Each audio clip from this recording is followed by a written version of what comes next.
see, go, what is this Yeah. gotta be used for? Somebody, you think somebody. Yeah. So I'll have to ask It's Mark, like, functional. when is It's this just a gonna nice show piece of. up? Because, even having cut the stairs. Yeah, I should just ask to put it in my room, in my office. Just as a, maybe even in my little closet. Just as a, I can't imagine. Who built? You have a local guy build it? Somebody who's a cabinet maker, Yeah. craftsman. So we were working with one woodworker, and he was just like, here. Actually, the only thing I wish it would have done was I was asking that this would rotate around so people could teach. But when we put the TV back, I was like, They would have stopped. because I was like, this would make an awesome classroom if we could rotate it around. Stand up. Yeah. Or tilt.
Ladies and gentlemen, welcome to our city council meeting.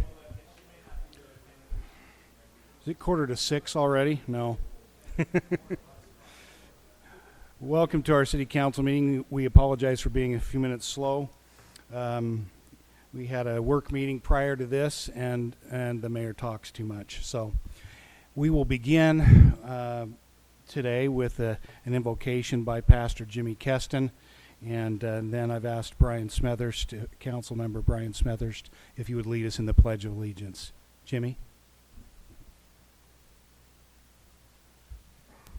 Thank you, Mayor, and what a joy it is to be with you for a new year as we get this year kicked off. And again, thank you for those who were able to participate in Prayer of the City this year with a record turnout in the Tabernacle and the most diverse group of representatives from more various faiths in this community than we've ever seen in our 15-year history, and we expect that you'll probably be seeing some of those people through the year doing your opening prayer, as the Interfaith Council is so blessed to be able to have that privilege to do this for you at each of your meetings.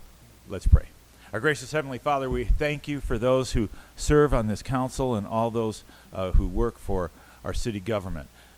We are so blessed to live in this area, and we are so grateful for all those who have put themselves forward to serve on this council and all of our department heads and employees on this city staff. We ask that you would give wisdom to this group to make great decisions in this coming year for our community as they grapple with the many difficult questions revolving around a city growing as fast as St. George is. We thank you for all that they do.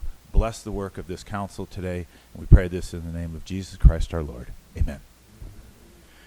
Thank you, Pastor Jimmy. Appreciate you and all you do. Before we begin, just want to call attention to the fact that it's a new year, but we have some new council members. So we want to welcome Councilmember Greg MacArthur and also Danielle Larkin and this guy, Jimmy Hughes, as he was reelected in November, along with these two new council members. They were sworn in on Monday. And have you been sworn at yet? No? Not really? Okay. a few heated emails? No. But anyway, we do appreciate the opportunity to serve with you. And again, Brian, who hasn't been here too terribly long, and then Michelle and Jimmy, glad to get to work with all of you. It's a great joy in my life, honestly. So look forward to this year. Yes, ma'am. Oh, we need to do the pledge. So, Brian, will you lead us in that? Please rise. I pledge allegiance to the flag of the United States of America and to the republic for which it stands, one nation under God, indivisible, with liberty and justice for all. Thank you, everyone. Thank you, Brian. Thank you, Michelle. We had, just want to mention quickly, we had, just have to brag a little bit, folks, don't we? We had all 6 declared Republican candidates for governor in our city today at an event at the Dixie Center at the St. George Area Economic Summit. What a pleasure that is to have basically that was their first event as 6 candidates. I thought it was very well done. The moderator did a great job, Natalie Gochner, who works up for the state and at the University of Utah. Anyway, I thought it was a great thing and neat that they kicked it off here. I think clearly, at least as of today, they seem to get that we're an important part of the state's economic engine, which was, the idea to bring them down here. So anyway, appreciate that we had good representation by the council and our staff at that session today. We have 2 things before we start the written agenda that I'd like to do, council, if you'd be okay with it. First of all, we have Liddell Lobb here. Where'd you go, Liddell? Would you come forward? He's got an item of business, and I think probably David. When we get to the point, will you take a picture? This is good stuff. Liddell from yes, Dixie Mayor Power. and Council, thank you for the invitation. My board chair, Mike Brown, here with me. We're with Dixie Power, and we just value our relationship with the city. And because we're a cooperative, we really do give money back. And we have a check in the amount of $28,000 to get back to the city today, which represents your share of the distribution that we made this year. And more importantly than the money, and I know the money's important, is just we want to express appreciation for the relationship which we have with the city and their staff and everybody that's involved in our association. Thank you so much, Liddell. We appreciate that. Adam, why don't you and I go down and let's receive that check. And then I want to have Laurie Mangum come up and say a few words because the partnership is important. We have two power companies in this city, and we appreciate Dixie Power very much.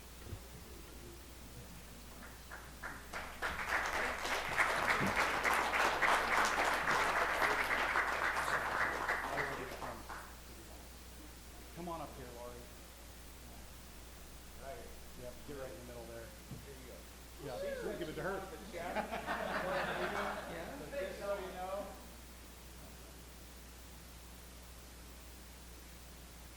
Thank you. Appreciate it.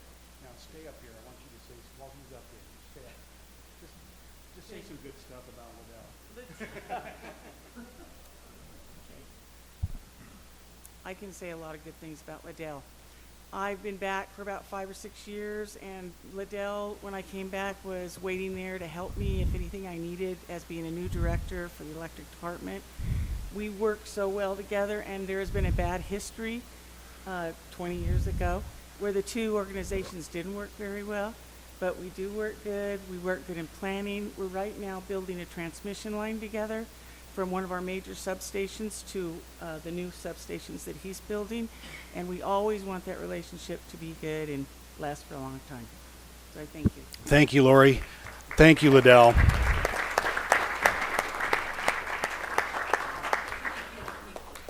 Can't say more about how important it is that we have low power rates in our area, and it's because of St. George Power and Dixie Power. So thank you very much, and please pass that along to your full board, Liddell. Thank you. Also today, Council, you might have noticed we have seated in the back a gentleman by the name of Ron Thompson, and he's trying to hide back there, but he's hard to hide. Yeah, he's bigger than life, and I appreciate, Ron, you coming today. There are a few people that love Utah's Dixie more than Ron Thompson, and he shows it in how he has served for nearly 40 years at the Water Conservancy District for Washington County. And so he retired just a few days ago, and I just felt it would be appropriate, Council, if we maybe said a few things about him. And it's not enough, Ron. It's not anywhere close to enough. But I'd like to read a proclamation and get the Council's reaction if we could. Whereas, after nearly 40 years of service, Ron Thompson is stepping down as the General Manager of the Washington County Water Conservancy District. And whereas Ron has championed water conservation, creating the state's first water conservation plan. Washington County was the first to meet the governor's statewide water conservation goal and has reduced water use 30% since 2000. With lots of other people's help, of course, but it was his plan. And whereas Ron served in various leadership positions, some of which include President of the National Water Resources Association, the Colorado River Water Users Association, and Utah Water Users Association, Vice Chair of the Utah Water Finance Agency, and was a member of the Utah Legislative Water Development Commission, and Utah Bar Association, and the State of Utah Drinking Water Board. And whereas Ron has received numerous awards, some of which include the NWRA Lifetime Achievement Award, the Governor's Award for Water Education, the Bureau of Land Management's Public Lands Partner Award, and the St. George Area Chamber of Commerce's Executive of the Year Award. And whereas Ron was able to foresee the needs of the community and find solutions that worked for all collaborators. And whereas Ron leaves a legacy that will continue to bless the lives of Washington County residents for generations to come. The projects that Ron has been involved with and supervised are too numerous to name. And I haven't listed them on this proclamation, but if you want a list, we can give you one. So now, therefore, I, Jonathan T. Pike, Mayor of the City of St. George, do hereby join with community members in proclaiming today, Thursday, January 9th, 2020, as Ron Thompson Day in the City of St. George. And Ron, I'd like to have you come forward, and I'd like to present you a key to the city. It's guaranteed to open all city doors, and even though it looks like a skeleton key. And I'd like to have us join in a round of applause for Mr. Ron Thompson.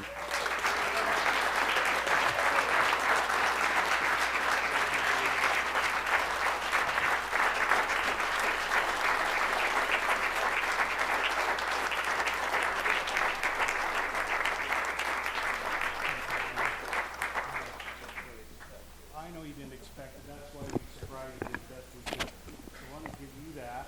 Guaranteed to work. Like I said, look at David. Did you get that, Alberta? Okay. Ron, would you take a minute to just say a couple words of wisdom to us while you're here? I don't know if I really have words of wisdom, but this has been a great experience to work in water, and I was asked when I started working with it why, and I've wondered that many times. But the one thing I'll say about the water industry is you always feel like you're doing a community service. You have a lot of stressful days, but no boring days. And I think, I was thinking last night as they had the public hearing on Lake Powell, and I brought a couple of my granddaughters who will be seventh generation Washington County kids, how important it is that they have a future, and it's only to the extent we have a water supply that will supply that. And then I think back of the early pioneers that came in here, and it wasn't easy. And the first thing they did is start figuring out how to divert the river and how to get water to people. And they never just thought, how do I get water for me? And they thought, how do I get water for me and my kids and my posterity?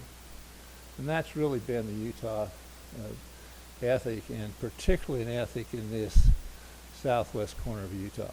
We've always had the ability to marshal together and make great things happen. And so, while I appreciate this award, it really belongs to many others who help do the heavy lifting in these kinds of projects.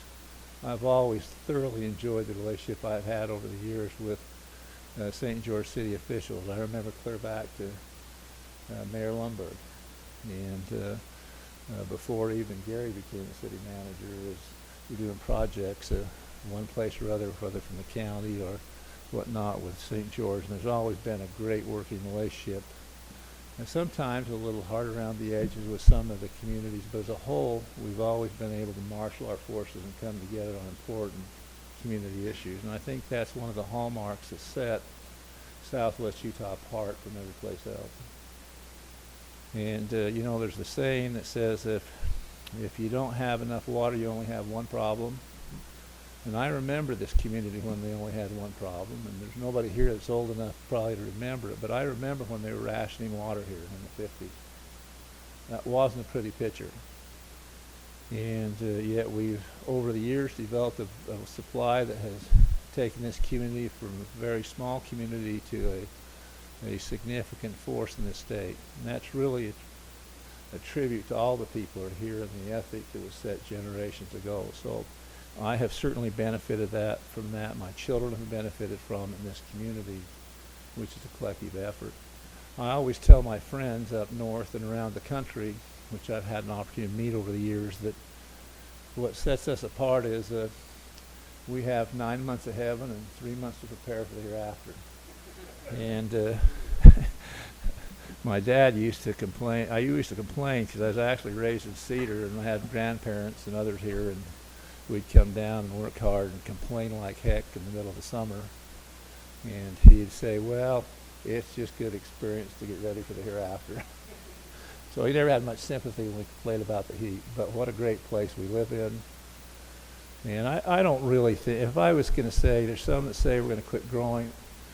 I think we're going to have to build the resources. I don't think we're going to quit growing. I think we have to plan for the growth and make sure it occurs appropriately and in the right places, that we build the appropriate infrastructure to do that. But you look at what's going on here, where we're situated with the geology we have, which is world class by any measure, with the quality of the people that are here, with the airport now, with the medical facility, with the college. All the factors are in this community that is going to continue to grow. So certainly on your shoulders and on those that will come is to make sure we plan appropriately. When someone of the old leader says that he saw these valleys full of people, in our lifetimes or yours, you'll see and are seeing these valleys full of people. When I go down to the airport and see all those homes, I just shake my head and wonder that I knew we were going to be that far down. I remember when we came to the city to annex, down where the airport was, all the way to the state line in the city, and people, what are you doing that for? The city will never get down to that state line. And lo and behold, that's where you're at. So you're doing a great job, and thank you for the opportunity of working with you. And I certainly thank my family who over these many decades have been supportive of public service.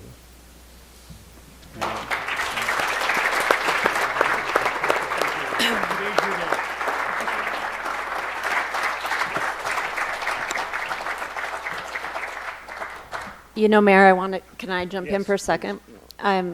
I went to Ron's open house the other day, and Ed Buller was speaking, and he said something that was very profound. And he said, if you've moved to St. George in the last 30 years, you need to thank Ron Thompson for that.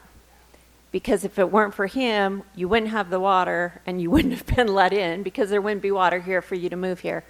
So, you know, I was here when they were building Quail Creek and the controversy over that, but aren't we glad that we have that, and Sand Hollow now. So Ron's done so much for this community, and we can never repay you, Ron.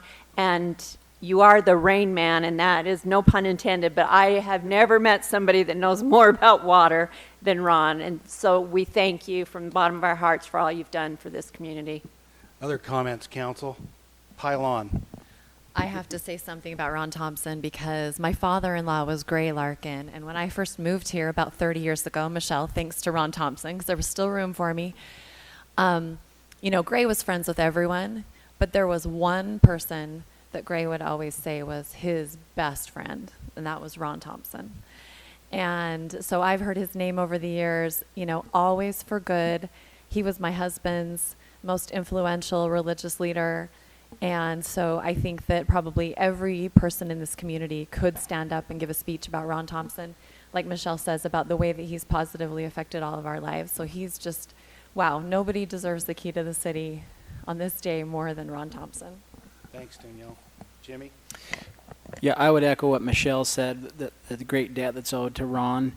When you think about all the forethought that was put into our water structure here in this county, and you think about some of the, for lack of a better word, crap that he's had to take in that job, even from people who he considered his friends, I know for a fact, would give him a hard time about some of the decisions that he made. But he stayed true to what he said here. He was trying to prepare us for the future, for his own children, his grandchildren, which you know he cares about. And him and I might come from the same mold, where we might, if we were to be selfish, say, hey, we kind of liked what we had here, let's keep it, and maybe for our own. But that's a really selfish thought. We have to plan for that growth, and Ron made that decision. Now, I'm a little worried he's going to have a little too much time on his hands. Like me, he has an affection for cattle, and his grandchildren participate in the Dixie Junior Livestock Show, which you should all come and check out. And Ron's grandson had the grand champion steer last year, and it was raised. And he does better than some of us. Some of us, we can only go buy nice steers. Ron raised that steer, and it was a beautiful steer. And we both kind of have an affection for those white ones too, those Charolais. And I've appreciated his example, his leadership in our community, and his great forethought. On water. And I'll always value those little tidbits, those little sayings, like the one problem saying that he just mentioned. I use that all the time, Ron. Thank you for that. But yeah, we do owe a lot to Ron and to his work. So thank you, Ron. Greg and Brian, any thoughts? So Ron, thank you. I know if my father was here today, he would thank you. He talked quite a bit about you, and I think you knew him a little bit more than you knew me, but from the bottom of our hearts, we do appreciate what you've done for us, and we'll continue to carry on for years to come, so thank you. Greg? So later this month, the St. George Area Chamber of Commerce will be honoring Ron with the Legacy of a Lifetime Award. And I can't think of someone in southern Utah that deserves that award more than Ron. I mean, leaving a legacy here. I can just give you a personal thanks from myself. So I grew up in St. George, and when I was a kid, St. George was very small. 13,000, 14,000, and so there probably wouldn't be a place for me now in my middle age with my family. And so thank you for creating and having the foresight to help this community be a place where I could come back to and live, a place that I love so much. So thank you so much. Well, great. Well, thank you, Ron. Thanks for bearing with us and coming today. He doesn't like this kind of attention, but it's And we need to well-deserved. thank Mrs. Thompson as well. Yes. Dorothy, thank you. Dorothy, thanks so much Yep. for sharing him with us all these years. Thanks for coming, Dorothy, too. All right, let's give him one more applause, and we'll...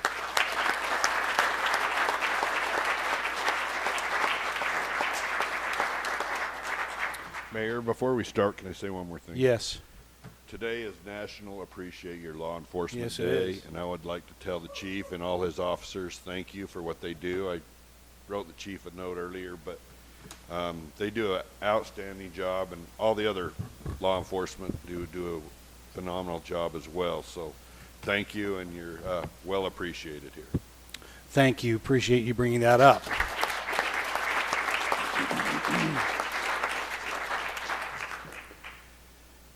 What it's probably good that most people don't know anything close to what Chief Farnsworth knows about the things that unfortunately go on in our community.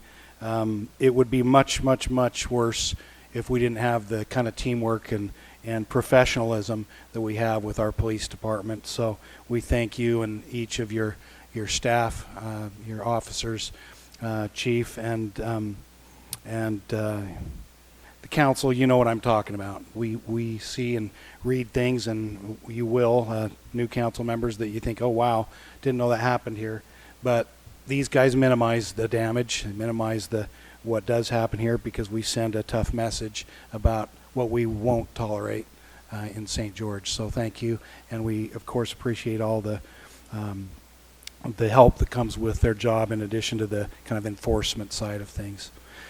Okay, Adam, let's shift, since it's probably time, to the written agenda. Thank you all that came for this portion of the meeting. We appreciate you. And let's see, Adam, any changes to the agenda? Well, I've got to get something off my chest. Uh-oh. I recognized Chief Farnsworth today with a text of a picture of myself eating a donut, and It was, he showed me the text. It was funny. I'm sorry, but it was funny. but At the summit, right? Yeah. I can't believe you ate a donut, Adam. it was delicious. And I told him I would save him one, and I think that's the part that I need to apologize for, is that I forgot to save you one.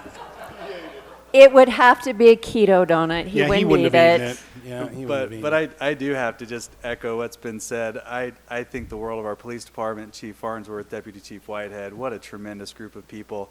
Our department is the best of the best, and that's very kind of you as council elected officials to recognize them. But I hope they know how much we appreciate them, how much I personally appreciate them and the job they do. Well done. So. Ditto. Thanks. Okay, yes, on the agenda, we do have a number of changes. You'll notice that there is a corrected and amended notice of the regular meeting. These are 3 items, and essentially what we'll do when we get to items 7, 10, and 16, we'll just replace those with what's on the larger agenda, if that makes sense. And so when we get to those items, I'll just remind you, look at the text, refer to the text, and make your motions based off of that amended notice, the smaller one. So those 3 items, 7, 10, and 16. And then one other change, if the council is amenable to this, is we'd like to propose moving item 14 to be immediately after the consent calendar. We're trying to accommodate the applicant being able to get on a flight and make their plane without any delay. So if we can do that as well. So that would be right after consent calendar? Correct, item 14.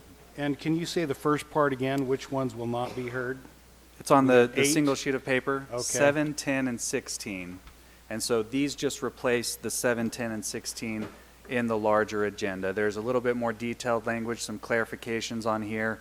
And so we'll want to work off of this paper Gotcha. when we get to those items. And we apologize for the confusion. Poor Christina was trying to juggle all of these items coming back after the holidays, and so this is how it ended up, but we appreciate your patience on those. Thank you. I don't have any, And sorry, there is one further one. Item number 8 is removed. so item number 8, for those of you in the audience, will not be heard tonight. You would be notified if that is rescheduled, which I assume it would be at some point.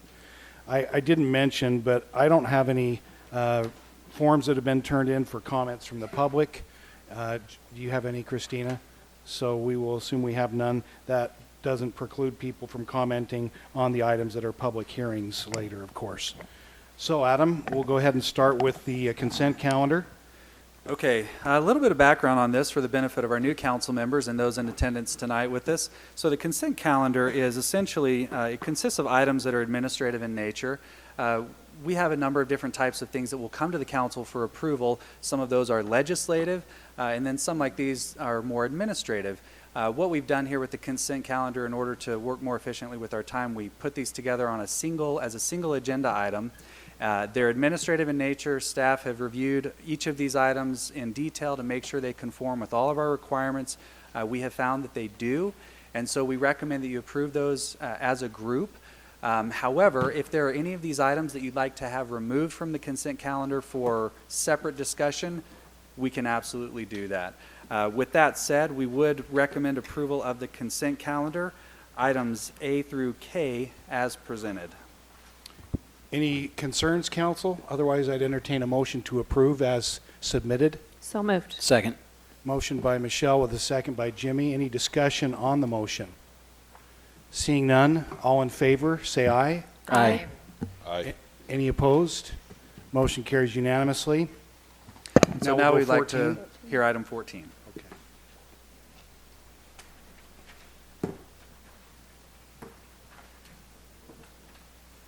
Welcome, Ray.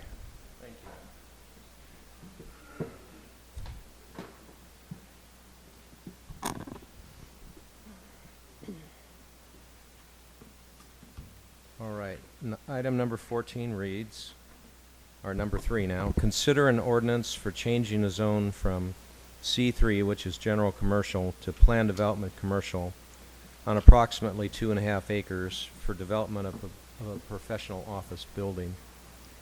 And this shows the approximate location. Here's the I-15 freeway, right here by Red Cliffs Drive. And then kind of expanding on that, this shows the proposed property. And then you can get an aerial view of it. And it'll be right in here. This is a vacant lot currently. And to zoom in closer for reference, this is Texas Roadhouse. And this is the site that is proposed. And it was, I think it was December 5th before City Council, a preliminary plat came in. And that was approved by you to take the property and create 2 lots out of one large lot. And the lot that was created is going to support this proposed site, this project, this building. So I'm going to jump to the staff report, just hit a couple key items. Again, this is a request to go from C3 to planned development commercial. It's also a request for the council to review the uses that are proposed for the site plan, the landscaping, the two-dimensional elevations that are shown, three-dimensional renderings, and the materials for the proposed building, which is Mountain America Credit Union. And they'd like to have it as a corporate center. So this is from Google Street Views. This is just showing the approximate area. And here's Texas Roadhouse. So there's a bit of an elevation change. It's below street grade, and in a closer view that you can see here. You can't see the backside view, but I assume most of you are familiar with the site. There's a retaining wall here, and then a wrought iron fence. And again, this shows the zoning, what it is today. And this shows the conceptual layout. I'll zoom in a little closer. And basically, here's Red Cliffs Drive. To the north of where I'm pointing would be the I-15 freeway. And this is the property of this lot that's being created to support Mountain America Credit Union's proposed site. You can see conceptually the landscape that would be in here. There's a lot of existing, and there's a lot of new that is proposed. We would look at that during staff's site plan review process. And then you can see the parking and the access. So at Planning Commission, two-dimensional elevations were seen, and this is kind of a disclaimer. We discovered the north, south, west, east weren't labeled correctly, but you'll see corrected versions. But I'm doing this because I want you to compare what Planning Commission saw, and the elevations will be different for council. So Planning Commission saw this. Basically, they didn't like it because of all of this exposed open area. It's a 3-story building that's proposed above a parking garage that would be directly underneath it. And then Planning Commission didn't like the all white, and there was quite a bit of discussion about color. So I'm going to click here and just go through the different sides, and we can always come back to them. There is a portion that has stone veneer that's proposed on it, and I'll point that out right here. So these are the different elevations that are prepared for you for City Council. And the colors are on a material board that's behind the mayor, and it's going to refer, and I'll show it on the screen in a moment, just to the top of that material board's kind of the darker grayish colors. They're not proposing to do white. And then they're proposing to put screening down here on the pylons, on the columns, so that as you look into it, the thought is to soften the view of it. And this is the east elevation. This is what would be seen from 2720 East Street. And then again, they're screening here. Keep in mind that some of this is below grade, the elevation I was showing you where the retaining wall was and that wrought iron fence. So hopefully that'll soften the view also. And then this is if you're at Texas Roadhouse and you're looking across to it, this would be the west side of the building, the west elevation. And again, this is different from what Planning Commission saw because they are proposing some panels. And the south view. 3D renderings, this is what Planning Commission saw. Again, they didn't like the all white and openness here. I have each view there. I'm going to jump to what's prepared for City Council. And this shows the darker color, not the bright white, and screening of the garage area. And the southwest elevation, southeast, and the northeast elevation. Photo simulation, this shows kind of fitting in and tucking in how it would look there. Again, Texas Roadhouse is over here. What is not accurate in this simulation, and this came up at Planning Commission, they were showing a 6-foot block wall. That doesn't meet code. They don't want it there. They were trying to, at that time, screen this open area, and so that would not be there, just to let you know. This is what the mayor had behind him on the floor. These are the colors, the stone veneer, that reddish color you see, and the bright white here. The applicant is here and said that that will not be used. I think I've covered most everything except I'd like to draw your attention to page 5 of the report, uses. because this is proposed to be planned development commercial, as you know, it has uses that are assigned to the zone. And I'm going to read what's proposed here. Planning Commission talked about it, and this is the final rendition that they proposed. Number one, the uses that would be allowed: administrative, executive, professional, medical, and research offices and businesses of an office-type nature. 2, banking and financial institutions. 3, general research, not involving any industrial manufacturing process. 4, medical and biological laboratories. And 5, real estate offices. I think this evolved out of the AP zone originally. That's why it's pretty short, but there were a couple things that they did remove. I think I'm just about done, and the representative here tonight is Eric, and it's Eric Corburn. He's Vice President of Corporate Real Estate for Mountain America Credit Union. So that concludes staff's comments. Again, you're looking at the site plan, the elevations, and the zone change itself and the uses. So staff is ready to answer questions and try to answer them, and also the representatives here. Thank you, Ray. Sean, did you have something you wanted to say about this? Yes, Mayor. Council member Larkin served on the Planning Commission prior to be elected to City Council. There will be some items on the agenda tonight where she participated as a Planning Commission member. Just wanted to state that for the record. However, there's no conflict with her voting, and she will be participating and voting as a council member on these items. Thank you for the clarification. Any questions, first of all, for Ray, council?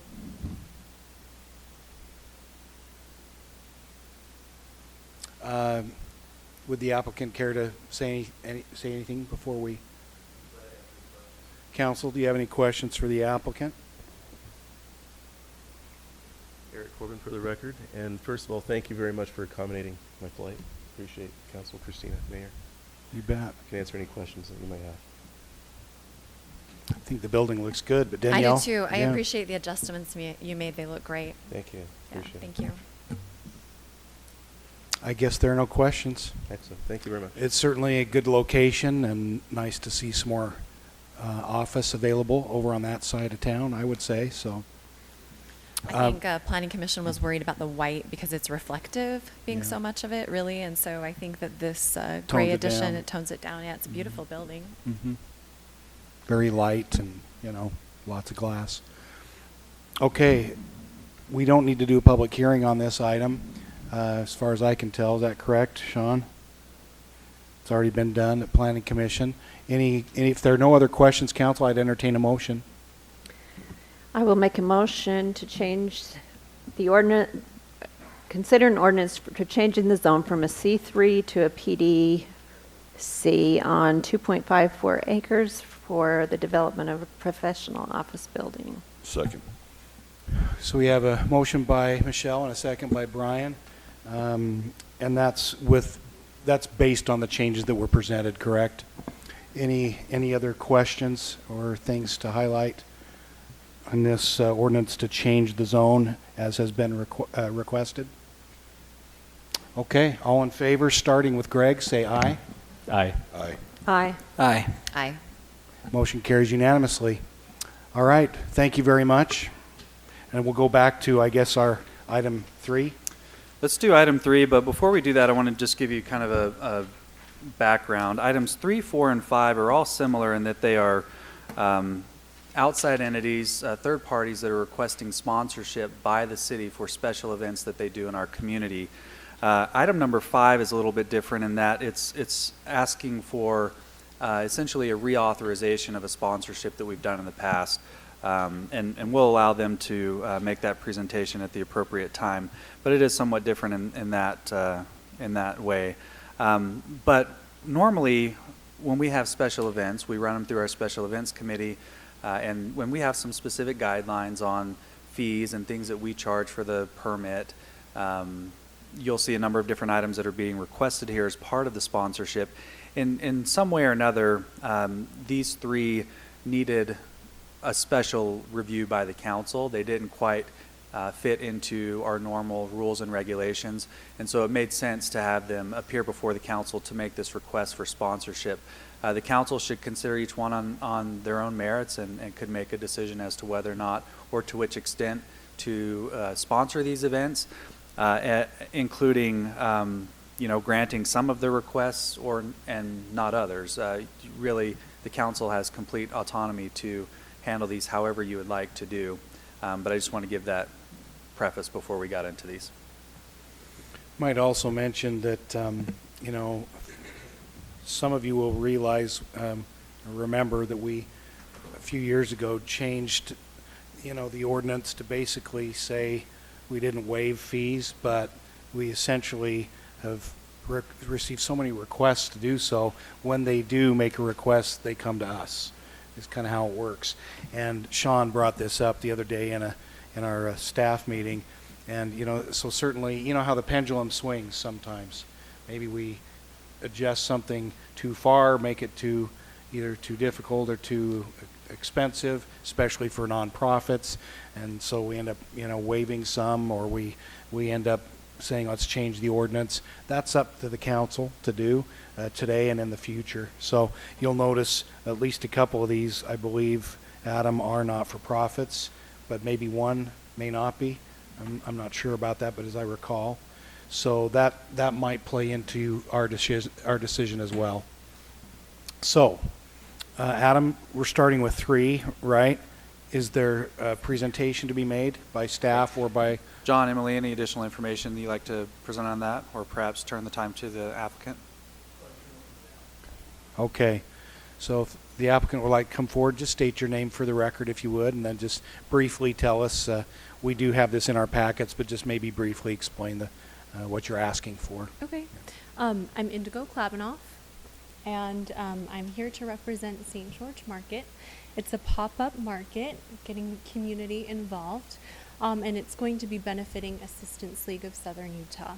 So my phone's about to die, so I just want to explain what Assistance League is really quickly. So Assistance League, through its signature operation, Operation School Bell, Assistance League of Southern Utah provides new school clothing, shoes, hats, and dental supplies to children in need in local schools. Through its literacy program in the schools, books are provided to children for their home libraries. And Assistance League also works with new parents to help them understand the importance of reading to their children from birth onward and supplies books for that purpose. So that's a little bit about Assistance League. And the market, like I said, is to promote community and also promote a pop-up idea. So we have really, really high-class vendors that we are looking to host, and we really just want to promote our St. George community and get involved with nonprofit world as well. So that's about that. What questions can I answer for you? Council, any questions? Michelle? I've met Comment? I've met with Indigo several times on this, and at first she came to me as we talked about it was like a flea market or something, and I'm like, and that wasn't what her concept was. So I said, no, this has got to be classier. And so she has been out hitting the pavement looking for vendors that will offer something that we don't see all the time, wants to do it in town square, and you'll see just to waive the fee for the town square, and then all the profits that are made will benefit the Assistant League. So let's she's see. doing a great job.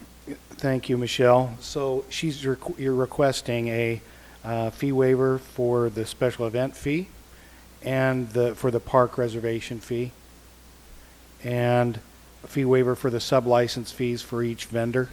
Is that correct? Yep. And then I believe you've already maybe contacted the fire department about being on scene for, the people to kids enjoy. Yeah, exactly. So we would love to have, kids involved and have a fire truck as well, just to, the kids like that kind of stuff. So I would want to offer one clarification on the fire truck. That's most likely going to be an on-duty On truck, call. and if there were a call, they would have to leave the event to respond, just to understand Fair what those warning. expectations would be. Okay. They do. You can see, council, also that staff is recommending approval with the condition that a special event application is approved. So any questions for either Indigo or for staff? And if there aren't, I'd entertain a motion. I'll make a motion that we recommend approval for this fee waiver, item 3 on the agenda for the 4 requested fee waivers, which includes also the fire truck being on display, with the caveat shared by Adam. Second. That was a motion made by, I'm going to have to get used to this, Danielle, second by Michelle, with one change. You don't get to recommend anymore. You just get to approve. You were on the planning commission. Yeah. So this is to approve, what has been My verbiage has to requested. change. Any discussion on the motion, council? All in favor, say aye. Aye. Any opposed? Motion carries. Thank you. Thank you. Appreciate the Assistance League and all that you do. It's a wonderful organization. appreciate it. Thank you. Okay. So number 4. Let's see. Same thing. Anything from staff, or is the applicant here and we want to have them come forward? Emily? Okay. And again, just state your name for the record. And My name is Jay Goldman. I am the owner of Skyline Ranch LLC, also the general manager, Stephen Wade Ram. I am asking for not necessarily a fee waiver, but a sponsorship and a partnership as far as doing advertising as well. The $1,000 a day reservation fee for the Sun Bowl. What I'd like to do is I'd like to produce 4 rodeos, the 7th and the 8th, and then the 20th and the 21st. Utilizing the Sun Bowl, one of the things, I don't want to get emotional, Mr. Joe Bocut came in my office the day before he passed away and got the banners to hang for the rodeo. And one of the things that he said to me is, Jay, do me a favor, use the Sun Bowl before it goes away. And I told him I would. So, but this is our first year, so Winter Roundup, our first annual Winter Roundup. Obviously, this is being our first year. Things are tight, trying to find sponsorships. I'm actually going to record commercials tomorrow at Coney with Canyon Media. They're going to be a sponsor, so I'd like to include, City of St. George as a sponsor on also the Facebook marketing and all of the social media marketing and the website marketing, as well as banners and mentions at the rodeo as far as sponsorship. So it is a true sponsorship, sir. Have you reached out? Does anybody know about this yet? So are you having interest from contestants? Yes, ma'am. Yeah, it's actually sanctioned by the Rocky Mountain Professional Rodeos Association. Oh, awesome. I sat on the board for Utah High School Rodeo for about the last 5 years. And so, yeah, we actually, yes, ma'am, we do have a lot of interest. I am going to we'll produce all of the commercials, and they'll start airing actually on Saturday. We do already have a website. We do already have Facebook. We do have an Instagram. But we already have a lot of contestants that have already signed up for this. In fact, I have 2 sons that are on rodeo scholarships in Texas, and they're bringing their whole, about half of the panhandle of Texas back to St. George just to ride in these rodeos. So that Very accent cool. you have isn't a St. George No, accent? sir, I have been here 7 years, sir. Actually, Stephen. Love it. Thank you. I'm just excited to see the Sun Bowl used for more ma'am. than just the Roundup. So Absolutely. Absolutely. Agreed. I think that's key. Also, you're probably not, and you kind of hinted at this, you're probably not going to make a ton of money No, sir. at this. I'm still way into this on my own. In fact, I'm just footing the bill myself. Yeah. And so, yeah, and it's a lot bigger involvement and endeavor than I ever imagined, and a lot more expensive. Stock contractors are expensive. Everybody's expensive. So, yes, sir. I would love to see us give it a try and see how it goes. I mean, yeah. And hope it's a success and it isn't just the first annual and only one, because Absolutely. I agree. there's a few of us up here that still really like the Sun Bowl. It's not going anywhere anytime soon, right? No. Well, and it's also the Western heritage. It's pioneer heritage, the Western, lifestyle, Western sports. It's amazing. So full rodeo, not just a roping. And No, sir, it is a full rodeo. There'll be barebacks, Perfect. bronc bulls. In fact, on the first rodeo, we're actually sanctioned too with the Senior Pro Rodeo Association, so there will be a 40 and above bull riding. Jimmy, you can enter. So You can enter, there you go, Jimmy. and I will pay double to come and watch, or triple. I could probably do it. You probably could. I could fall off. Tawny is not going to let you Yeah. do So that. I was just looking at this one diagram. So you're going to put the stock pens right down in the arena and shorten up the arena a little bit? Yes, sir. Yes, Perfect. sir. That is a huge arena, Would- and would- so we can actually shorten it up to about 220 feet, and then so we wouldn't have to shut that road down. Perfect. Like the Lions Club puts dirt there. Yeah. Okay. We wouldn't be putting dirt or anything. Plus it allows for some extra parking where the stock Yeah. pens usually go and all that stuff. Absolutely. Who's your stock contract? The first weekend is Circle J, stock contract. They're up north, and then Ben Gurman, who is Broken Heart Rodeo, is actually from Ogden. Both of them are Utah stock contractors. Rocky Mountain Professional Rodeo Association is based out of, it's a Utah Professional Rodeo Association. Perfect. Cool. Any questions, council? Any other questions? I just have one for my own education. Is this a nonprofit organization? No, ma'am, this is not. We're not in it for the profit. I'm honestly in it just to keep a promise. I'm not doing this for any type of profit. I'm not guaranteeing that I won't make a buck, but I'm not guaranteeing that I'll make any money at all. So no, ma'am, it is not a 501(c) or any type of nonprofit. I am Skyline Ranch LLC. I actually have some land out in Modena and so that's my ranch, my LLC, and so I just did it under my own so that, there would be some protection, and Stephen wouldn't have to do it under Stephen Wade Ram, so. Okay. Sounds like a lot of fun. Yes, Do you intend to charge? for the Yes, event? sir. Yes, sir. We will have to charge. It'll be $10 for adults, $5 for children, vets. I'm a war vet myself, and so veterans would be free. If it goes well, do you intend to make this an annual event? Yes, sir. Actually, I don't think I'll ever do 2 rodeos again or 2 weekends a row, and especially when you're praying in February that it doesn't rain. But I would probably do it and try to do it in March, and then just do something similar to what the pro rodeo in September is, and just do a Thursday, Friday, and Saturday event, and keep it. There's not a lot of rodeo going on now. A lot of the Professional Rodeo Association, I actually sponsor Stetson Wright, who was Stetson is from Milford, and he was the first person that won the all-around at the NFR that is since Ty Murray, and since 1998. And so he's from Utah. He actually will be there. All of his family will be there. So it'll be a Utah fair.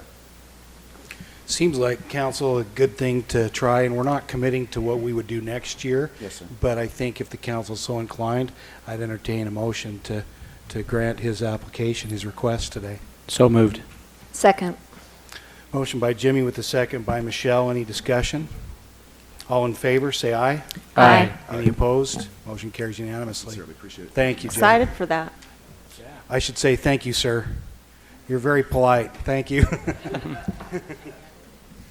All right, number 5. Similar thing here. Anything from staff? Otherwise, is the applicant here?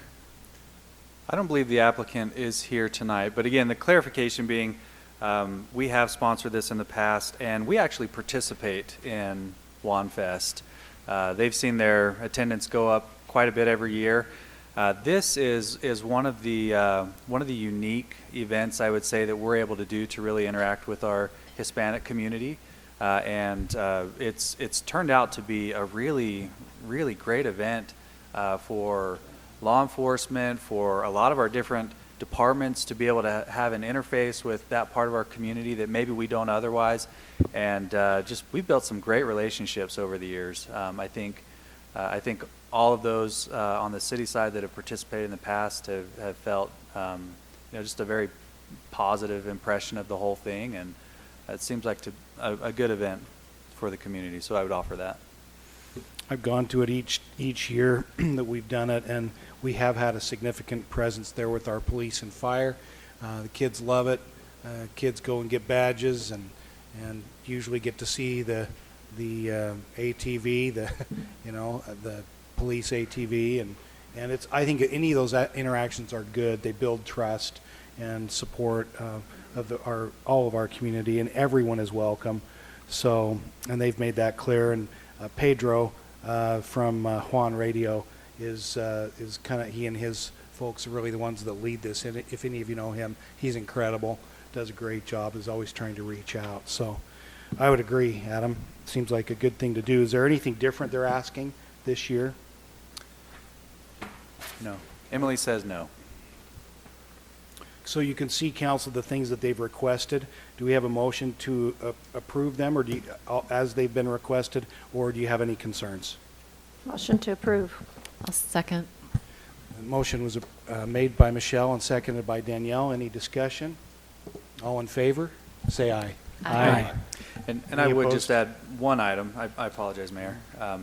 We are asking for their help with some of these, particularly clean up trash cans. We are asking for them to assemble some volunteers, and we think that they'll do that, but we'll also have some staff to help. We have typically made that a condition in the past, so yeah, consider that done. Let's make sure we communicate that. I'll to amend them. my motion to show that. Second stands. Okay. Everyone still in favor? Yep. All right. All in favor, say aye. Aye. All right, just to be on the sure side. Okay. Greg, were you going to make a comment in Spanish or anything? No? Ahorita no. Okay. All right. All right. Let's see. Are we at number 6? Item 6.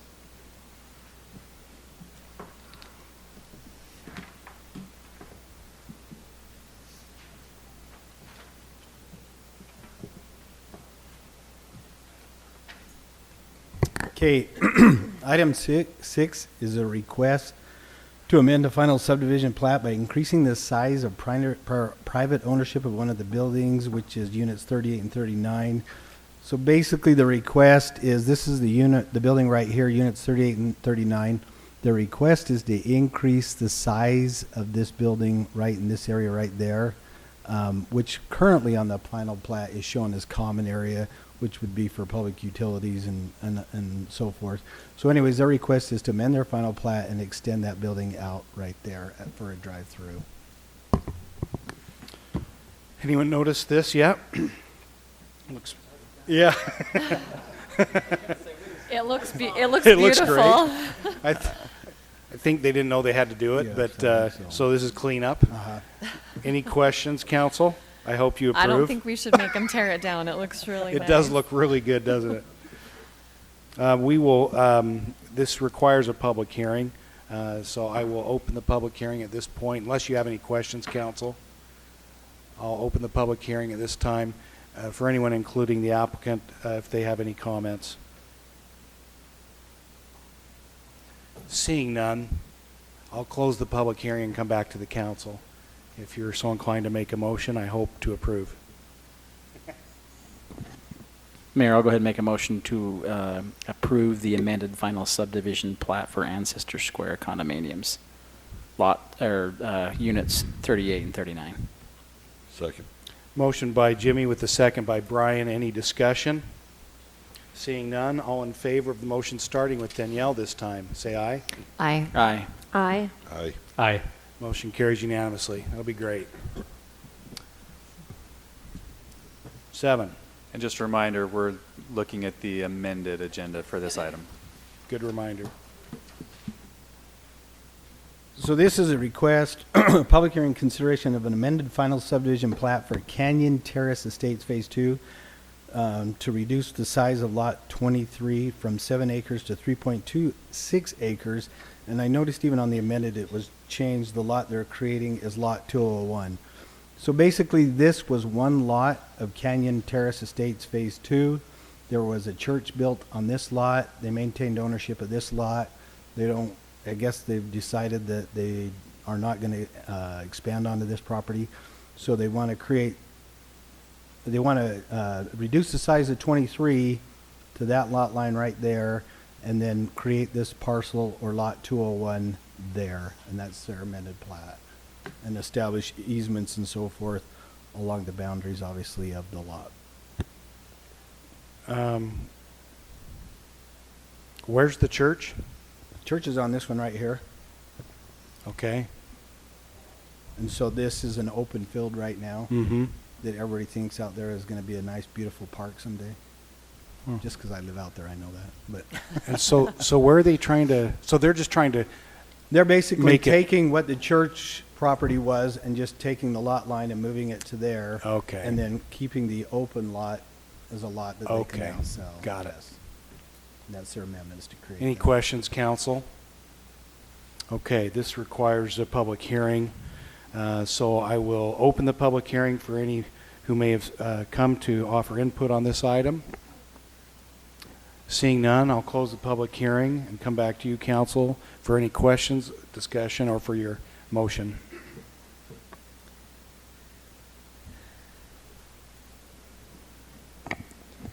Motion to amend the final subdivision plat for Canyon Terrace Estate Phase 2. Second. Motion by Michelle, a second by Jimmy, and just as was requested, correct? Any discussion? All in favor? Again, starting with Greg this time, say aye. Aye. Aye. Aye. Aye. Aye. Motion carries unanimously. Thank you. Next up would be item 9. Okay, item 9 is a request, excuse me, to consider amending a final subdivision plat by increasing the size of Lot 7 and to vacate the public utility and drainage easement at the northeast corner of the existing lot. The site is located at 2185 South and 2440 East Circle.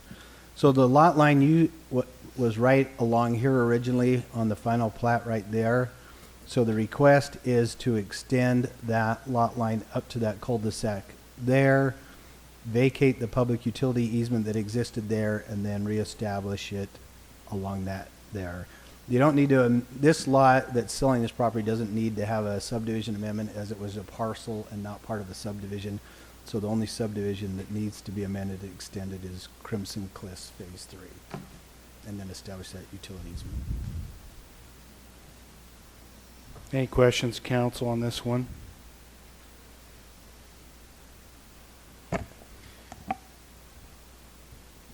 Yeah. If there are no questions, I'll open the public hearing for anyone who may have come to offer input on this or ask any questions. Don't see any, so I'll close the public hearing and now come back to you, council. Motion to approve consideration or amendment final subdivision plat for Crimson Cliffs Phase 3 by increasing lot size of Lot 7, vacating the public utilities drainage easement at the northeast corner of Lot A. Of existing lot, excuse me. Okay. Second.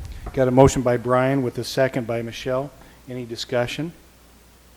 Seeing none, all in favor. This is just a final plat, so all in favor, say aye. Aye. Any opposed? Motion carries unanimously. Now we go to the 10 on the other sheet, right, Adam? Okay. Okay, item 10 is a public hearing and consideration of an ordinance to vacate an existing public utility easement located between lots 43 and 44 and trot at Snow Canyon Chaco Bench Phase 2 and establish a new easement to the north. So basically, this was the property line right here. This property owner owns both properties. They're looking to develop this lot, so they've moved the lot line there. The request now is to vacate that public utility easement. I know it's not showing on the on this drawing, but then to reestablish that public utility easement right there along that same along that property line. So the same the easement would just be moved to that new property line right there. So, so it's clear that that easement would be reestablished on the Yeah, new so that lot line. easement will be reestablished Okay. right there. Yep. All right, very good. Questions, council? All right, this requires a public hearing as well. So I'll open the public hearing for anyone that's come to offer input or ask questions on this item. Seeing none, I'll close the public hearing and come back to you, council, for your action. Motion to approve the ordinance to vacate an existing public utility easement located between lots 43 and 44 and Entrada at Snow Canyon, Chaco Bench Phase 2. And establish the new. And establish a new easement to the north. Second. Motion by Michelle with a second by Greg. Appreciate having that be clear. Just want to make sure we don't miss out on the opportunity to have easements where we need them. since there was one there already. Any discussion? All in favor, starting with Danielle this time, say aye. Aye. Aye. Aye. Aye. Motion carries unanimously. Thank you. We go to 11. Back to the regular agenda.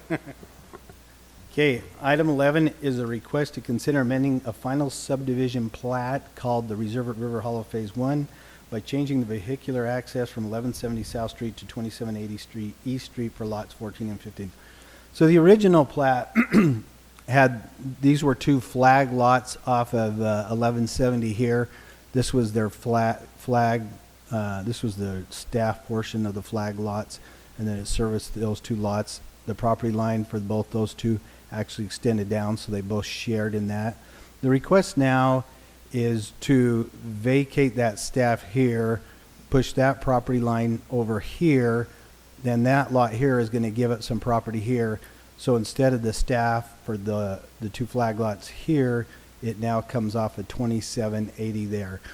So the property lines will be down the middle of that staff portion, similar to what was there before. Each property will own a section of that, and so they'll have to have an agreement wherein they maintain that access for both of those lots. And then they've established utility easements and so forth as necessary for the utilities to serve that area. Wes, just a clarification, on the current drive, that is not part of either lot, is that correct? No, this is right here, so it came up, and 15 owned half of that staff, and 14 owned the other half. Okay, I So just wanted to correct I don't know if I'm not looking at the amended agenda, but the original agenda said that it crossed lot 13, and it doesn't cross on lot 13. It's actually on the two lots behind it, so Yeah. it doesn't. It isn't burdening lot 13 in any way right now. No, 13 did give up a little property here, but then they were able to get this property back here.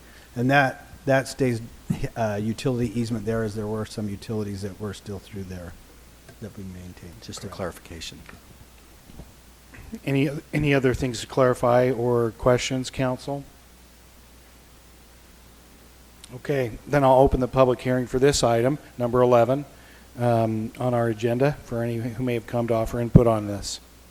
A lot of housekeeping and cleaning up of things today. I'll close the public hearing, come back to you, council, for your action. I'd make a motion for an approval of an amended final subdivision plat for the Reserve at River Hollow Phase 1. Second. We have a motion by Greg and a second by Danielle. Any discussion? Seeing none, all in favor? Let's see, this is amended final subdivision plat, so all in favor say aye. Aye. Any opposed? Motion carries unanimously. Mayor, could we just note for the recording that was the last item, item number 10, the Chaco Bench. That item there that Council Member Hughes stepped out, and that's why there's not a vote when you took the vote from Council Member Hughes. Okay. Please note that, Christina. All right, let's go to number 12. Okay, this is a request to consider amending a final subdivision plat by adjusting lots 1, 8, 12, 25, and 37 in their easements, and also to add common area along Centenary Vista Drive on lot 51. Let me show you a little better drawing that kind of clarifies this. So here's the amendment. Basically, they extend, this is going to be open space area that will eventually be dedicated to the city as part of the DeVario development. Their amendment was to increase the lot sizes here along this side here. The reason they're doing that is as they built these lots, they actually disturbed up to that new lot line. Felt like that ought to just go in each of the lots, and then what was left undisturbed would then be dedicated to the city in the future. So those lots can then be responsible to maintain that disturbed area. This was that lot that was added recently into that preliminary plat and hillside approval. That recently went to council. That was the lot that was added.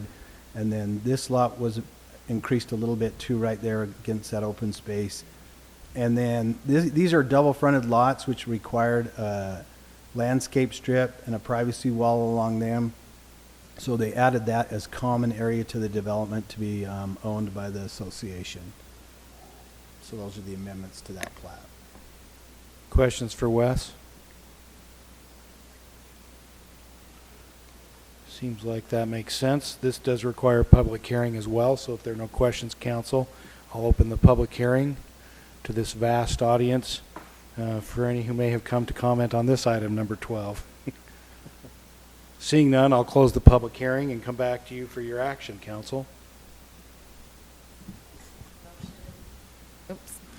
Motion to recommend approval is just stuck in I my know. head. Motion to approve. Isn't that cool? Yeah, it really is strange.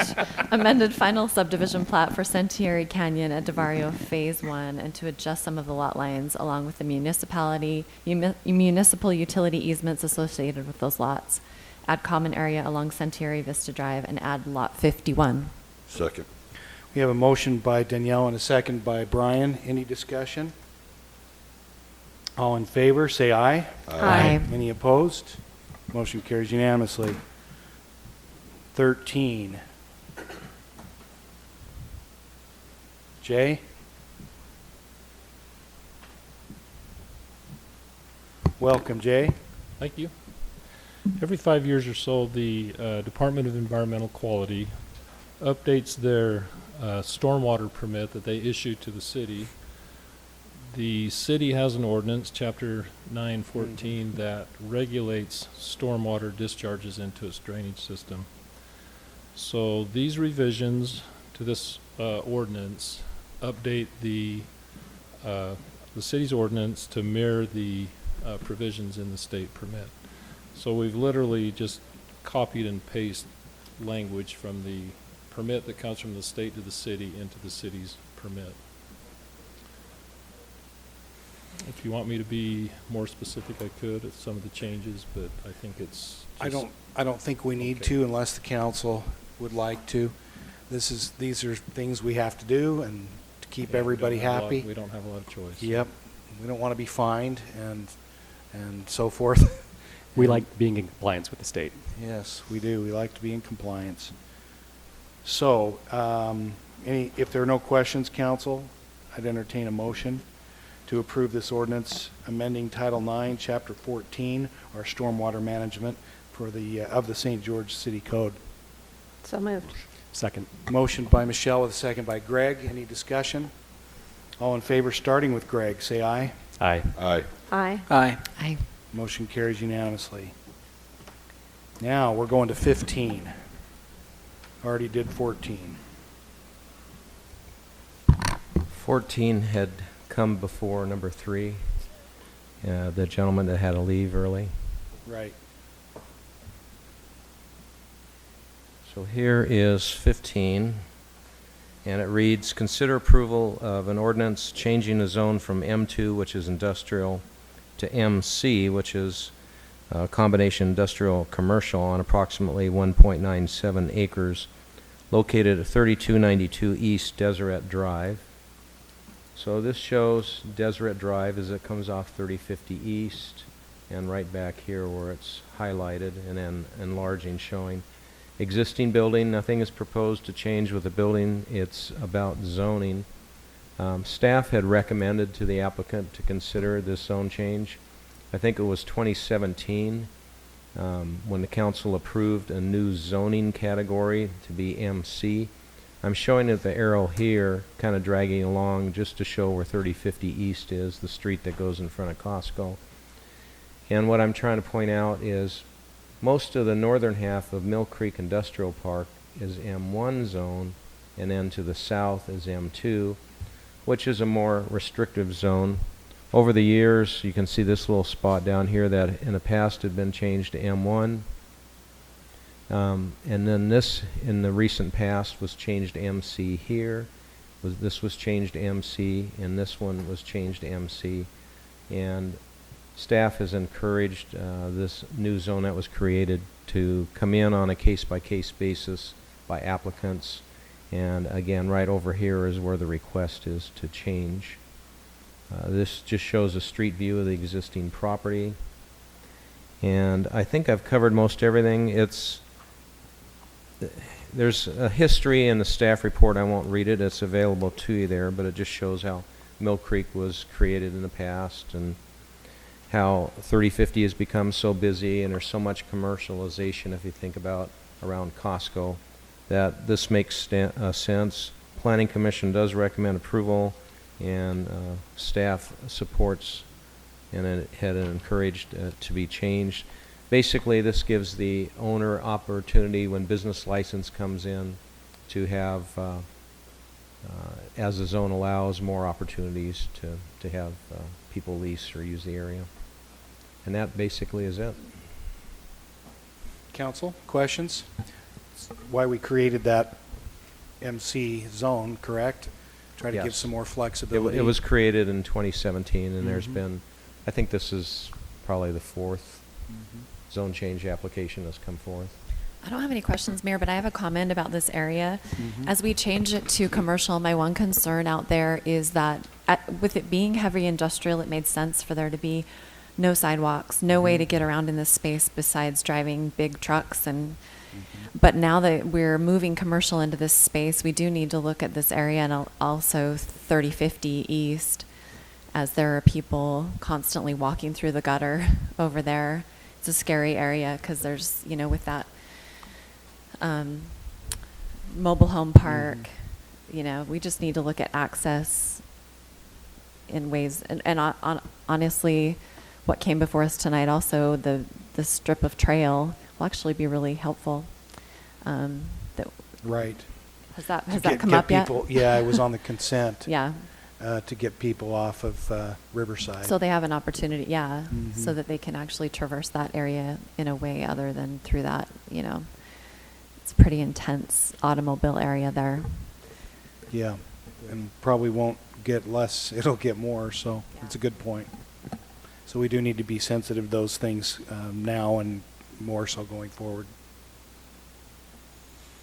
Other points or questions you'd like to raise, council?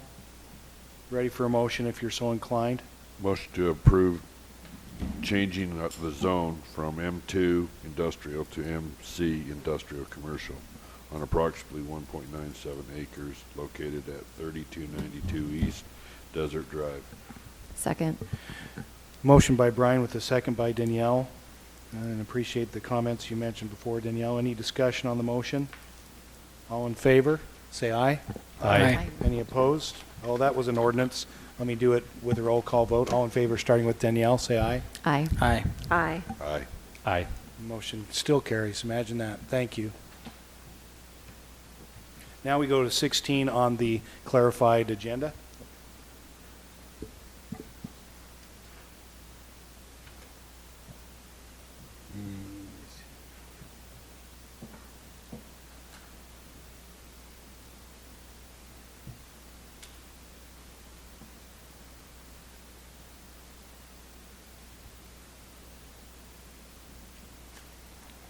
Okay, item 16 is a request to consider approval of a resolution to declare the intent to consider adjusting a common municipal boundary line with the city of Santa Clara.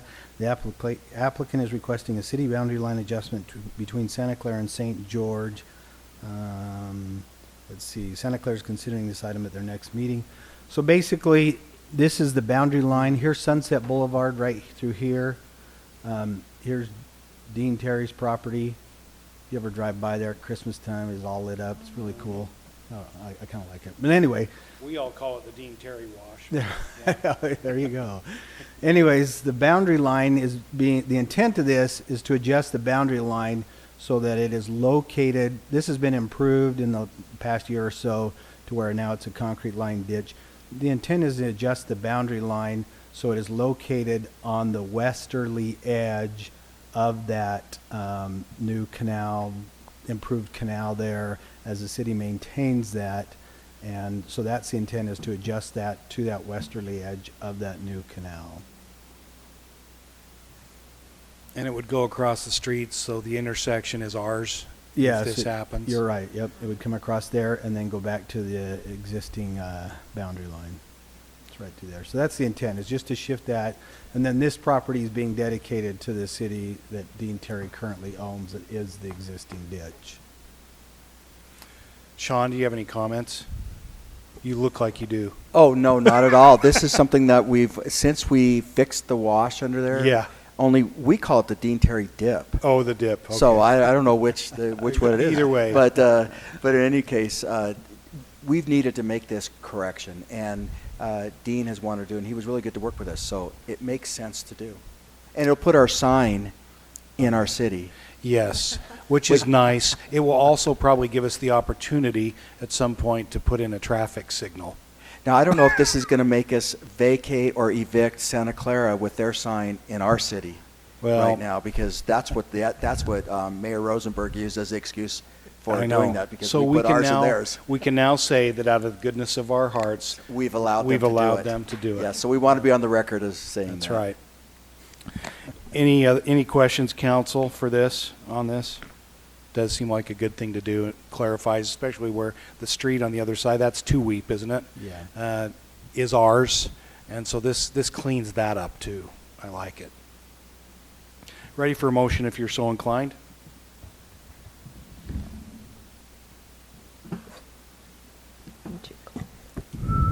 I'll go ahead and my computer just shut down. Brand new, and it's already malfunctioning. Anyway, I'll go ahead and make a motion that we approve this is a resolution, right?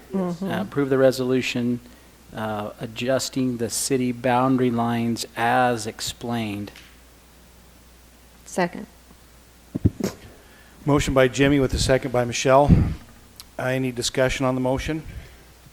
All in favor, starting with Greg this time, say aye. Aye. Aye. Aye. Aye. Aye. Motion carries unanimously. We'll see what Santa Clara does. I'll bet they'll be fine. And then let's see, now we go to 17. Okay, so 17 is a request to consider, hold on a second. Consider approval of a preliminary plat for an 8-lot residential subdivision called Desert Color Resort Phase 4. Site is located on Maria Drive, within the resort area of the Desert Color development. Number of lots is 8. Density is 4 dwelling units an acre. This is part of the Desert Color Plan development. So this is the site right here. It's kind of on that northerly side, you'll see right here, of their resort area. These would all be private streets here. Here's your 8 lots. Those 4, and then those 4. And it'll actually provide access also to the filtration station for the lagoon. There's the lagoon right there. So that will also provide access for that. So it's these 8 lots within the resort area, and they're all private streets. It's getting real out there. There are people living out there, I think. Is that right, Adam? You've been out there recently. That's crazy. Yeah. Anyway, any questions on this preliminary plat for Desert Color? Motion to approve. Phase 4. Second.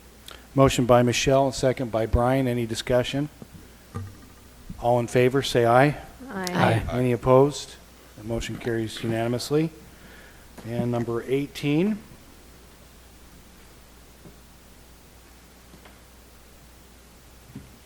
Next item on the agenda, item number 18, consider approval of a conditional use permit to operate a short-term rental at an existing landmark site known as the Samuel Miles home located at 306 South Main Street. Texas Roadhouse? This is a landmark site, and the zoning ordinance allows for a conditional use to be requested to do low impact commercial and professional office, and the applicant's requesting to do short-term rentals. We have approved other short-term rentals on landmark sites. This is the location. This is 300 South, located here, and Main Street. It's zoned R18. This is the history of it when it was a designated landmark site. This is what City Council reviewed at the time. The history is also in your staff report. It's very interesting. This is the property. I'm sure many know the property. This is kind of the original front of the property. In the 90s, there were 2 additions put on the property which faced 300 South. These are the additions, and they kind of match the front of the building. This is just another close-up of the property. Planning Commission reviewed it, and they did recommend approval. There was one condition. There were a couple conditions. There was one main condition, which was to limit the occupancy to 12 people renting it, and it be rented all as one single unit with no lockouts. This is a conditional use permit. There are the findings located in the staff report, and that concludes staff's presentation. If the city council has any questions. Council, any questions? Such a cool house, isn't it? I love that house. It's fun to have the history preserved, and what was written on that plaque is cool too. If there are no questions, I'd entertain a motion to approve this conditional use permit and to operate a short-term rental at this existing landmark site known as the Samuel Miles home at 306 South Main. So moved. Second. Motion, it gets like that sometimes, Greg. Motion was by Brian. The second probably goes to Michelle. Mayor, does that motion include all of the the staff's comments that it can only be maximum occupancy of 12? Is that part of the motion? That typically is, but Okay. is that how you meant it, Brian? You made the motion, I believe? Okay, so the conditions already stated in the background and recommendation. Same with you, Michelle? Yep. Okay, very good. All in favor, say aye. Aye. Any opposed? Motion carries unanimously. I do not have any appointments to boards or commissions today. Adam, do we, just so we know, do we have any need for closed session? Sean, I didn't think we did we? Yeah. Okay. Reports. I don't know that there's been a whole lot going on, but Greg and Danielle, we typically allow at least a little bit of time just for reports of kind of a general nature, nothing we would take any action on from especially committees or things that, events that you've been involved with and that you'd like to just report in on. So that's what that is on our agenda. Anything that anyone has today? I know we haven't, this is so new in the year, we haven't had a lot of meetings recently, but I can share one Danielle? thing with you. Uh-huh. The Bicycle Collective, as of last night, vacated the building. Noticed. And thanks the city so much for allowing us to spend time there. It's a really great location. And soon they'll be moving into a new location. Right, along Bluff Street once we get that Yeah, cleaned up a bit. cleaned up. How long were you there? Just over 2 years? Yeah, just over 2 years. Which is kind of what we thought it would be, although thank you, because I know what you're moving into or what they're moving into is going to be smaller.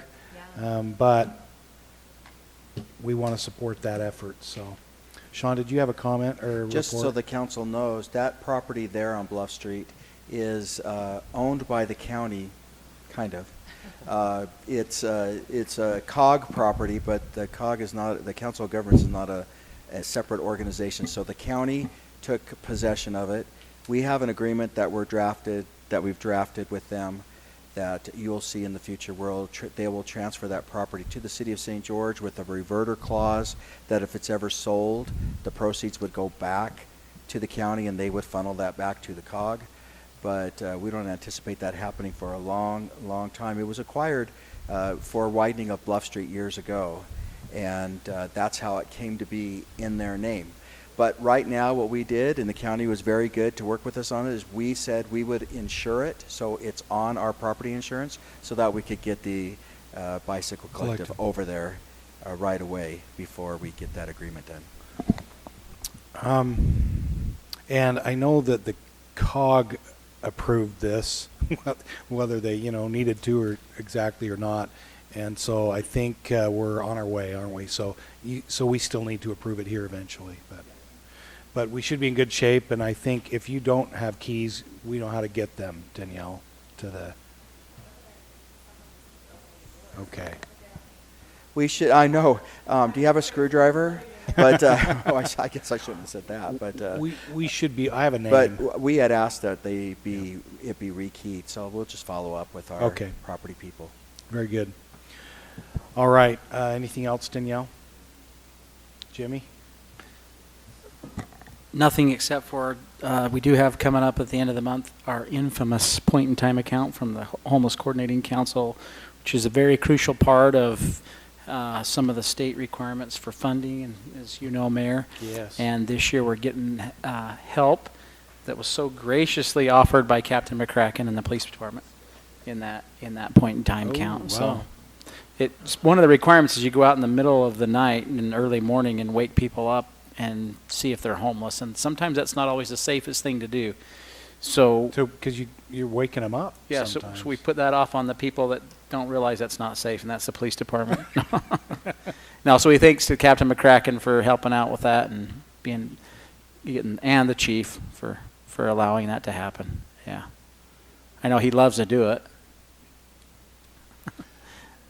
So Appreciate it, and it is a requirement, and Yep. if we don't, then we don't get funding. That's So, right. Yeah.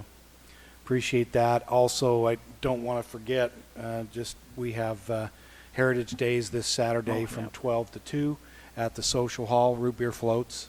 We mentioned it the other day, but just a reminder. If it's as cold there as I've been all night Tonight? tonight, I'm not coming. I'll bring my parka if you want to borrow it. Freezing. Okay. Let's see. Also, I don't want to forget, also, there's the city employee meeting that Adam will be doing tomorrow morning, 7 a.m. I cannot be there, but anyone else that can, you're welcome. You do not need to Yeah, be there. and if you're there Monday, it's the same exact Yeah. thing. So don't feel like you need to. Don't be feel there. offended if we're not. No, I not at all. Really, and it's the- early. We do that early when to catch those crews Shifts. that are in here. I thought early it in was the a morning. very good meeting, Adam. It was. Great information. I think that's important. I told him I thought, we ought to do that at least every year. Adam's held several meetings of a general nature, but I thought the timing of this was good. I think it's also good at the end, just after the end of a year and before the state of the city. They ought to know at least what we're presenting, the gist of it, and, because we're all family. So I thought that was actually kind of a smart thing for Adam to do and for us to do in the future too. You just can't over communicate, and even though we're big, it's valuable, I think, to pull everyone together. So thanks, Adam. Thank you. Well done. Michelle? Nothing? Nada. Me neither. Brian, no? Greg? We're sure glad to have you both here, and if there's nothing else, I'd entertain a motion to adjourn. So moved. Second. Motion by Michelle, second by Danielle to adjourn, and any discussion? All in favor, say aye. Aye. Motion carries unanimously. Okay, we're adjourned.